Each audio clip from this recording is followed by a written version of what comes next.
Your family, your health, our passion. This is Family Practice with Dr. Jeffrey Fox, sponsored by Family Practice Associates of Lexington, PSC. Visit us at fpalex.com and like us on Facebook.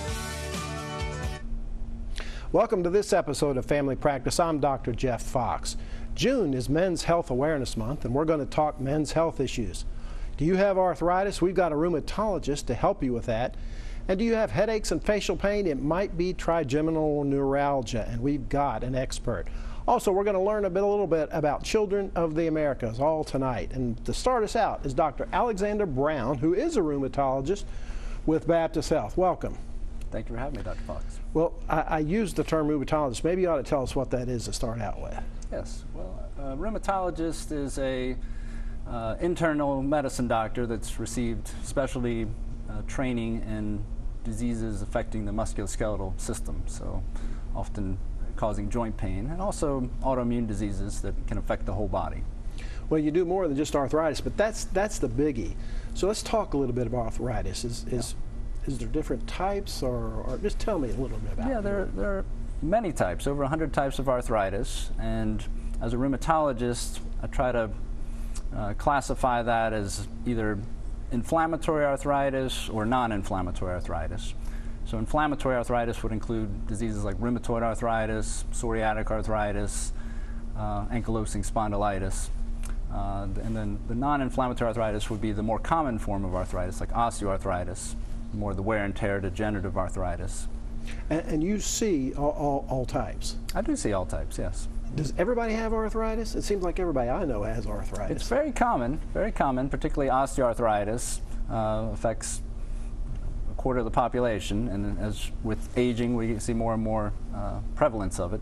Rheumatoid arthritis, inflammatory arthritis is less so, but 1% of the population roughly has rheumatoid arthritis, and similar with psoriatic arthritis. So, your joints hurt, what do you do? Or they come to see you, how do you manage that? Well, first take a history, find out how long has this been going on, find out their family history, want to know if certain diseases run in the family, because there's a strong genetic component to many inflammatory rheumatic disease. And then we take a careful joint exam. We'll look at all the finger joints and the wrist in particular, because rheumatoid tends to affect those joints, as the psoriatic arthritis. And then we discuss, treatment options if appropriate. Well, you mentioned treatment options.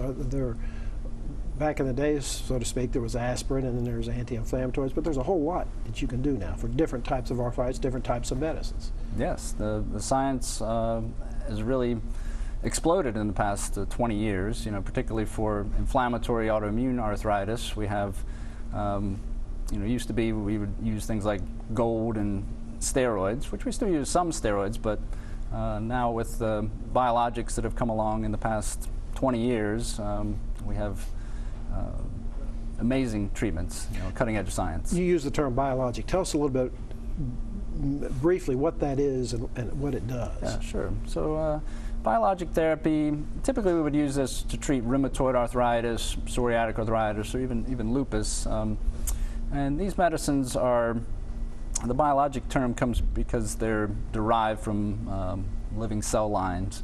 And they're typically given either by an injection that the patient does themselves, or an infusion that the patient comes to the clinic for. And it depends on the medicine as to the interval. It might be once a week, or in the case of something like etanercept, or once a month in the case of Orencia. And these medicines, are amazing at cutting down inflammation in the body and the joint, and so reducing pain and swelling in the joint, allowing the patient to function and preserve the joints from damage. Now, you mentioned pain. Not everybody with arthritis needs to take a narcotic for pain. Well, that's certainly true. We tend not to use opioids, narcotics. We tend to start with things like NSAIDs, non-steroidal anti-inflammatory drugs for osteoarthritis.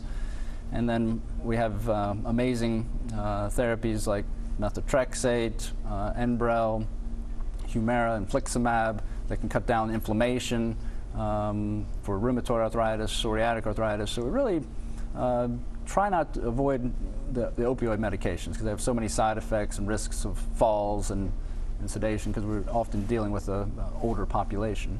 Well, that's great information. We thank you for coming in and thank you for the care you give the patients. Yes, thank you so much, Dr. Fox, for having me. We'll be right back.